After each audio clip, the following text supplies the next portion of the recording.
Are now in the process of going back to school, this is an exciting time to think about how after-school suppers can support after-school programming and student nutrition. Suppers are particularly important this year when many students are going back to a system of tiered payment for school breakfast and lunch. If this webinar is your introduction to after-school suppers, welcome. We hope that by covering the basics of how the program works, you become interested in bringing after-school suppers to your area. If you are coming to the webinar today with experience as an after-school supper site or sponsor, we hope that our guest speakers will provide you with additional insights and tips to make your program even stronger. Next slide. So today, my colleague Grace O'Connor, who's an intern with FRAC this year, and I will give you a brief overview of how the after-school supper program works. And then we're fortunate to be joined by Shauna Hall, Director of School Nutrition Services with Oklahoma City Public Schools, and Shannon Amos, the Vice President of Programs for the Children's Hunger Alliance. Next slide. So to start off, the question is, why after-school meals or suppers? Well, this program is really important because it combats hunger and food insecurity by providing free meals to children 18 and under at sites in low-income communities. It supports overall operations for schools, meal sponsors, and after-school programs by providing reimbursement for meals and snacks, although the focus of today's webinar will be on full meals. The program is flexible, including timing, meal options, locations, and partners, and it ensures that children have the nutrition they need to stay engaged in after-school programming. Next slide, and I'll turn it over to my colleague, Grace. Thanks, Alexis. So I'm just going to give a brief overview of the After School Suppers program through CACFP for anyone who's unfamiliar. So like Alexis said, we're going to focus on suppers today, but I will share with you that CACFP allows you to provide up to one meal and or snack to children 18 and under. And these meals can happen after school, on weekends, and during school holidays, except for summer vacation. So to be eligible, sites just need to be in an attendance area of a school where 50% of children are eligible for free or reduced price school meals. And the other big requirement is just that the meals are served alongside an enrichment or educational component, something like a boys and girls program or after school tutoring.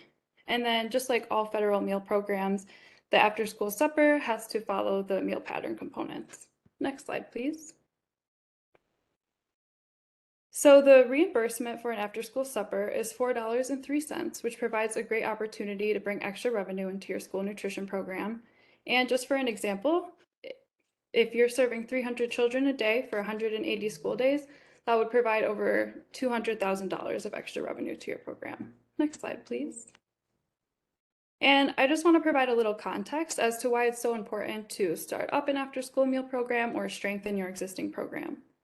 So in October 2020, 17.5 million children received a free or reduced price school lunch, but in that same month, almost 1.5 million of those children received an after-school supper. So as you can see, there's a pretty significant gap there between students receiving lunch and supper, and there's this great opportunity to provide that extra nutrition for students who may want or need an extra meal. Next slide, please. So as we know, now more than ever, students need that extra nutrition. With the loss of the waivers for school lunches, now families that didn't have to worry about paying for a meal for the past 2 years now have this added expense to worry about. And of course, the after school waivers have gone away too, the grab and go, the area eligibility, and the waiver for after school enrichment activities. So with the lingering burden still of COVID-19, the After School Supper program is part of a critical response that provides an opportunity to serve a free meal to children who may need or want the nutrition. Next slide, please. So if you're interested in getting started, you can operate as a site under an existing sponsor or operate as a sponsor yourself. We have a link here that would give you the contact to your state agency who you could reach out to learn more. Next slide. And here at FRAC, we have some resources that I think would be helpful as well. The first that I wanted to highlight is our 2021 After School Nutrition Report, which highlights the after school nutrition participation in October 2020 compared to 2019. We also have a fact sheet that includes an overview of after school meal programs, their value, and how to get started. So it covers a lot of what we've talked about today with a little bit more detail and some links to more support. And then, of course, you can always sign up for our after school and summer newsletter to stay in the loop. So I'll hand things over to Shauna Hall, Director of School Nutrition Services for Oklahoma City Public Schools, to talk about her experience with the program. Thank you so much, Grace. Yes, as I mentioned, I'm Shauna Hall. I'm the Director of School Nutrition Services for Oklahoma City Public Schools. I'm going to share a little bit about our demographics and what Oklahoma City Public Schools is about. So next slide there. Our student population is right around 34,000 students. I have 33 elementary sites, 12 middle schools, 8 high school sites, 4 alternative schools, and 6 charter schools within my district. We are a multicultural district. We speak a number of languages, the top 2 of those being English and Spanish. I am proud that we are a CEP district where all of our students receive both breakfast and lunch, snack and supper meals, of course, at no charge to them every single day. Next slide. So before I get into kind of what supper meals look like for us and what it's going to look like this coming year, Grace talked about, the waivers, how that kind of stopped. And so I'll talk more about kind of what our plans for this year and as we get into that. But I want to talk about how many supper meals we served here in our district. As you all can see, during the 2020-2021 school year, we served 1.2 million supper meals. Last year, we served about 280,000 supper meals at, our sites across the district. So as we kind of transition back to COVID waivers, school districts across the nation are looking how to implement those, still be able to, fill that gap for hunger insecurity. And we know that food must be consumed on site. One of the biggest and most important things that we know we have to do is make sure that we are partnering with our school sites and those after-school programs that are offered to say, hey, we're still here. I know the past 2 years looked a whole lot different, but we're still here. We still want to offer those meals, and having the communication with your school site administrators so that you get linked in and you are able to provide those meals for students. And that is what we've been doing.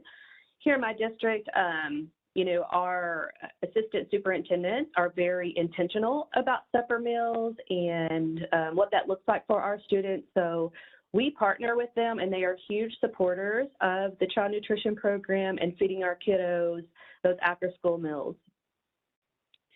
This year, which is similar to some of the others, you all may be working through supply chain issues to meet compliance. There are certain manufacturers that are really dedicated to K-12, and I encourage you to find out who those are. If you don't, I'm sure my contact information will be available. You can email me. I can help you with that.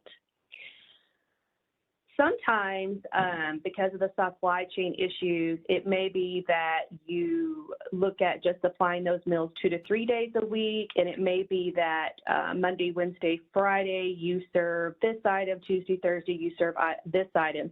They may not always be, you may be repeating your menu items, but there is still food, and that's still nutrition and meeting all the guidelines to provide those meals to students. What really has worked with us, with our staffing and meal service logistics, we utilize our current staff to prep the meals. So meaning my staff that prepares the lunch and breakfast items, we use those. My staff usually go home by about 2:30 or 3, most of them at 1 or 1:30. So by partnering with our programs within the school site, we know about what time those programs start. We partner with them. We get our rosters, utilize those rosters. We have them in our hand. They bring us to us at lunchtime, so we kind of know how many meals to prepare, or we put them on a Google Drive, and then we get those meals ready for our students. And with those rosters, and then our liaisons for those after-school programs come and pick up those meals for us.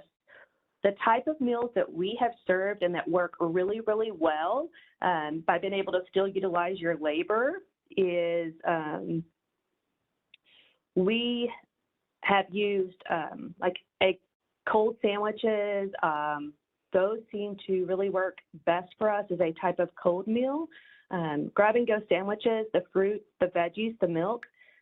Sometimes we do hummus, carrots, cheese sticks, crackers. So a combination of those items, it's a, excuse me, packaged up in the sacks and prepared for our students. And that really, really works with my labor and my staffing. It's convenience, and that is what we're looking at. What do the kids like? What will they eat? And what can I utilize with my current staffing that I have? You know, food programs in general are having a difficult time with staffing. And again, this is what works for us. Well, how we make it financially and fiscally work for us is when we looked at prepping a hot meal, kind of that labor time, that additional staff paying bonus or having staff, that did not necessarily work for us. And we really noticed that the students, particularly on warm days, really would pick like the cold sandwiches or the grab and go colder items or shelf stable items more than they would like a hot meal. So that is kind of what our focus has been, and that's what we will have our focus been as we move into the next year. So it is less overtime, the kids like it better, and it works fiscally for us with those cold or shelf stable items and the convenience.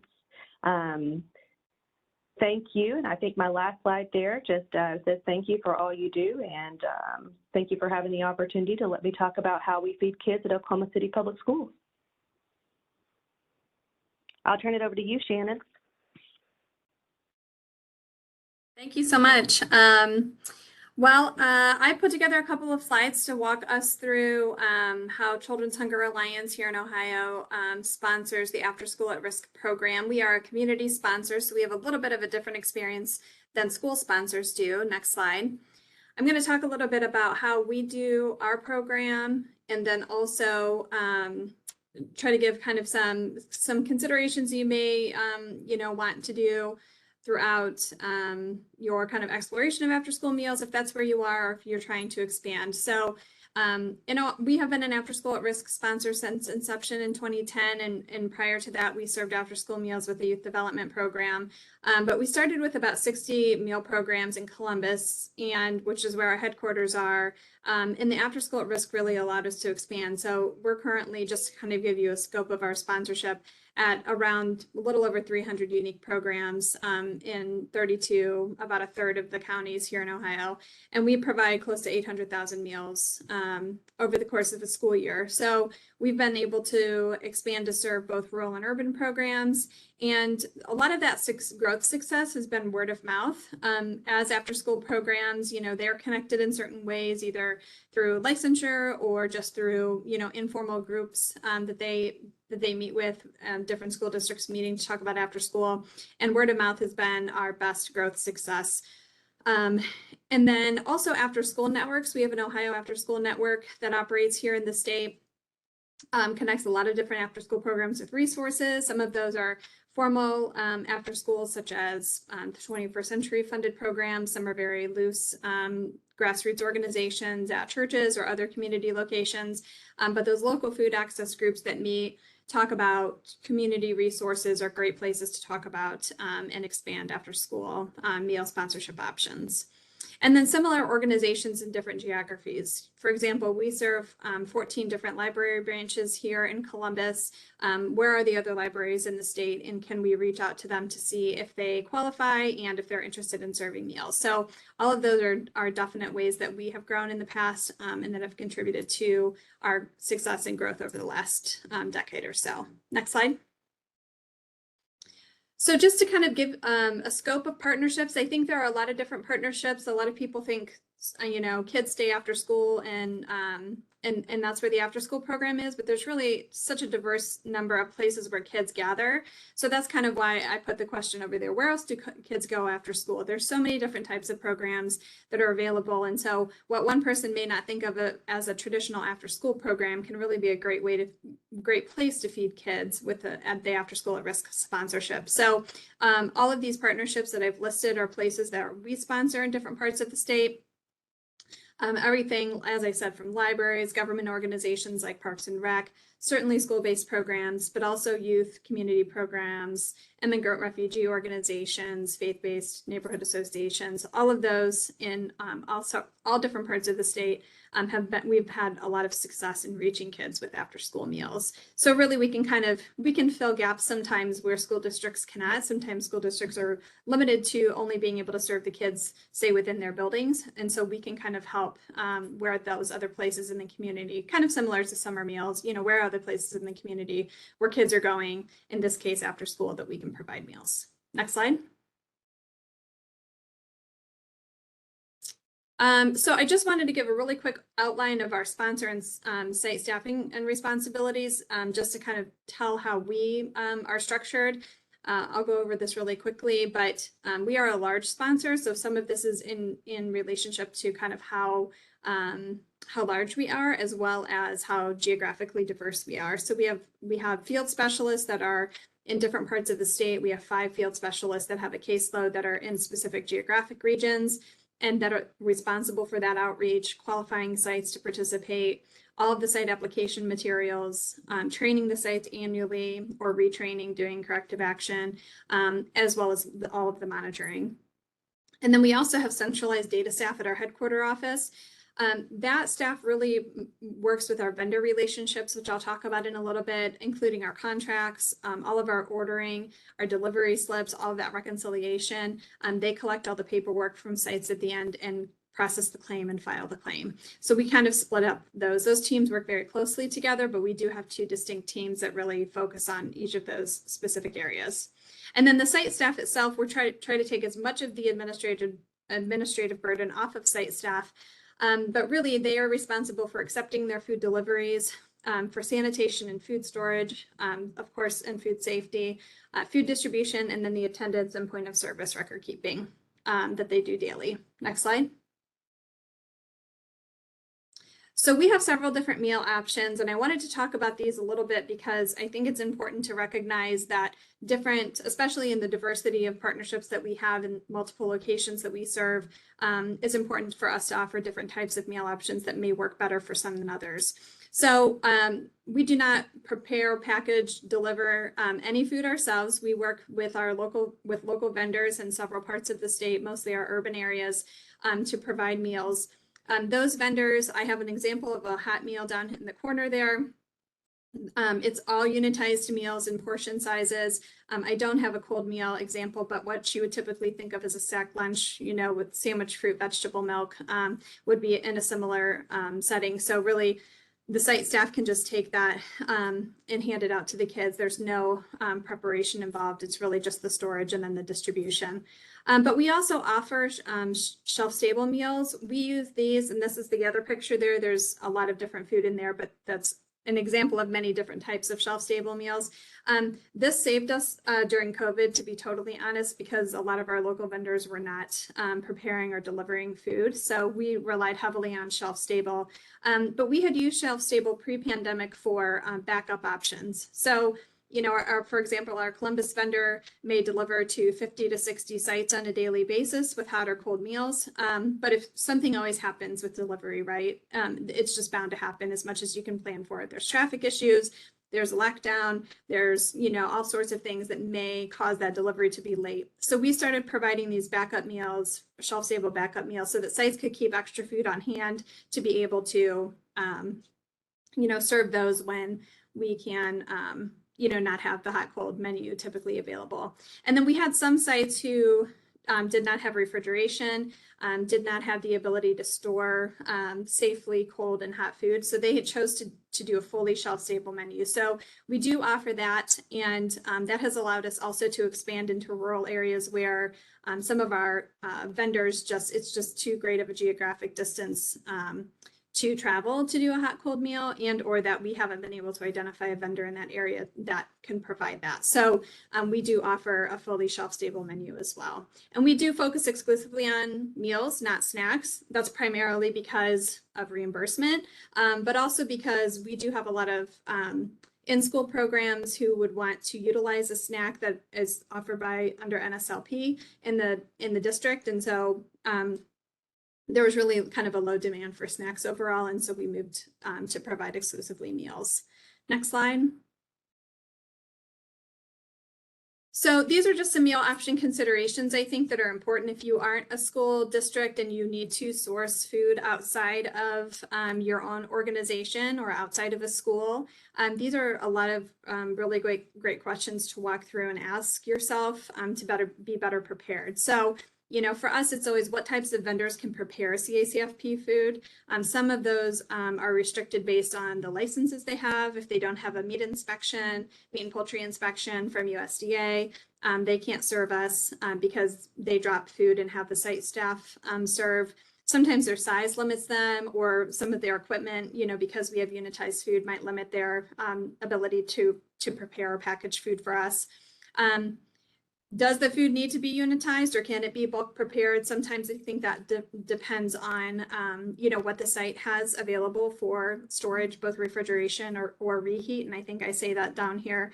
Do the sites have the ability to store cold food, or do they need that maybe delivered in a cooler or other kind of container, a Cambro type thing to keep the food hot? Can the vendor stay on site and serve the food, or will the site staff have to serve the food? How far can the vendors deliver food? So what geography can they cover?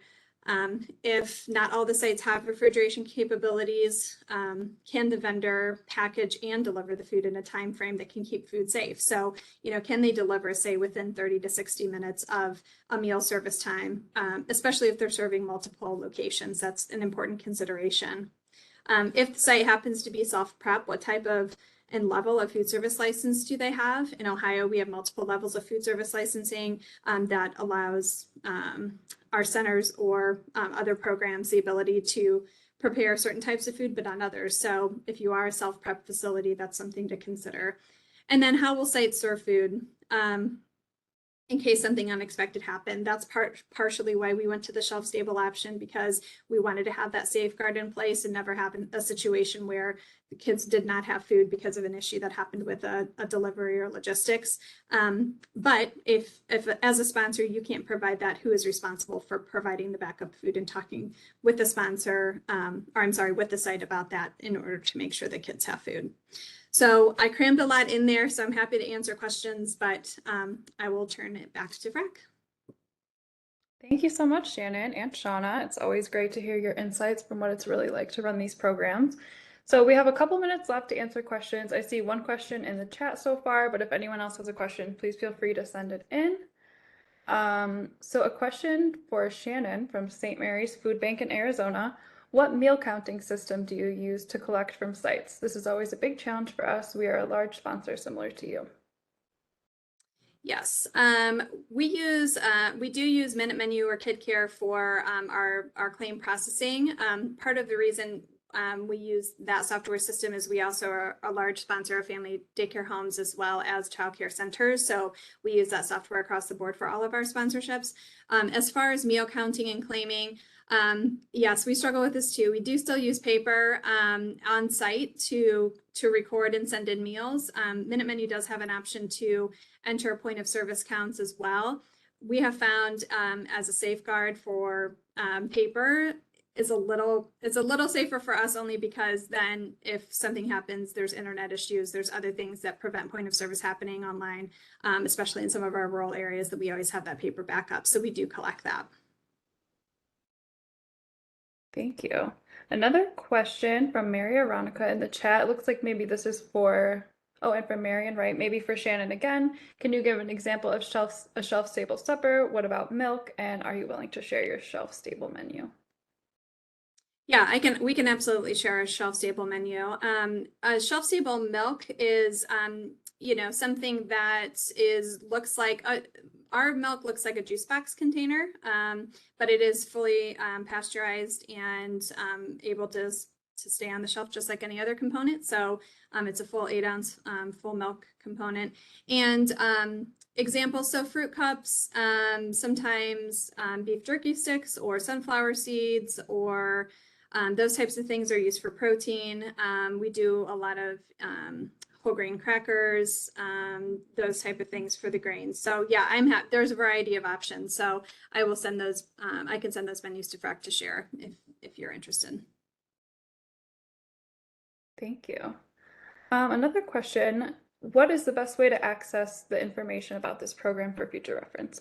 Like I mentioned, FRAC has some resources. I don't know if Alexis or Clarissa, you have anything to add to this? Yeah, I'll start and then turn it over to Clarissa, who I forgot to mention is our Deputy Director of Child Nutrition and also here to answer questions. So in our follow-up email, all of the links that Grace referenced in her slides will be included, so you'll have access to that. And Clarissa, where's another good source of information for people about this program? Sure. So USDA has a lot of great information about after school suppers and snacks. And then I just put in the chat as well our after school page, which includes all our data and resources and model programs. Thank you both. Any other questions? We have a few minutes left if anybody wants to send any other last question in.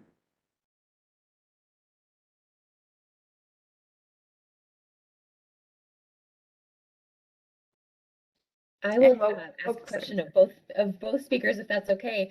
Could you give one tip for you're starting out with after school suppers? What is one piece of advice that you would give people considering this? I can start first. Sorry, I can't see you.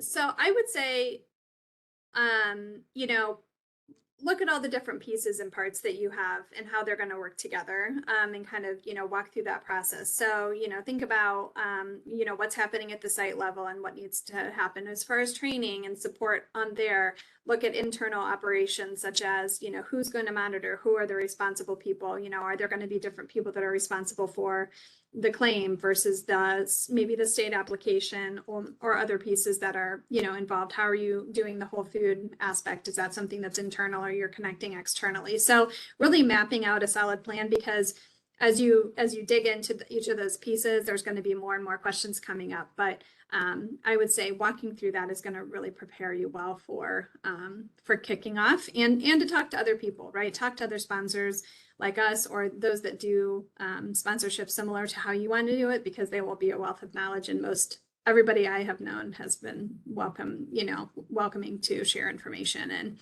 happy to share their experiences.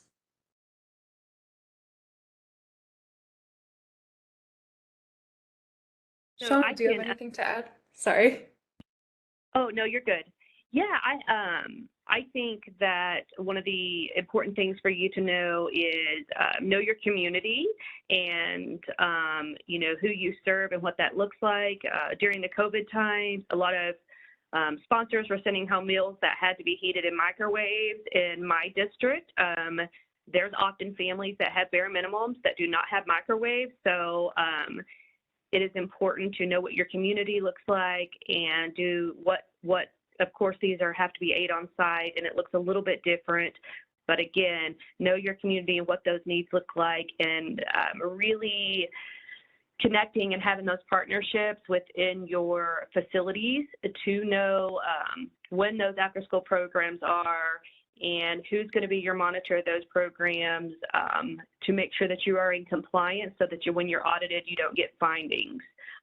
That has worked really, really well for us. I have about 60-something sites across the district, and we served meals at each of those sites on and off throughout the past 2 years, and looking forward to gearing that back up this coming school year.